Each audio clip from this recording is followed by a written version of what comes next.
বাবা সকাল সকাল বাজার করে নিয়ে আমরা সাঁতার কাটতে যাবো। হ্যাঁ হ্যাঁ বাবা। এই দাঁড়া দাঁড়া দাঁড়া দাঁড়া, হেলমেট কোথায়? 500 টাকা বের কর, চালান কাটছি। স্যার বাড়ির সামনে বলে ওই জন্য হেলমেট আনিনি স্যার, এবারের মতো ছেড়ে দিন স্যার, পরের একটা হেলমেট আনবো। এসব গল্প ছাড়, ঠিক আছে? 500 টাকা বের কর, নাহলে গ্রুপে তর্ক করলে কিন্তু 1000 টাকা ফাইন মেরে দেবো। স্যার এবারের মতো স্যার। স্যার এরকম ভাবে চালান কাটলে মানুষের কি মানসিকতা চেঞ্জ হবে? এই পুত্রেরা, আমাকে জ্ঞান দিতে আসিস না, আমার কাজ আমাকে করতে দে। বাবার সঙ্গে তালে তাল মিলাচ্ছে।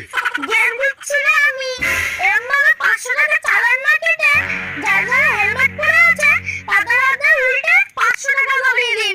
দেখবে যারা যারা হেলমেট পরে না যাচ্ছে তারাও দেখবে 500 টাকার লোভে হেলমেট পরে যাবে।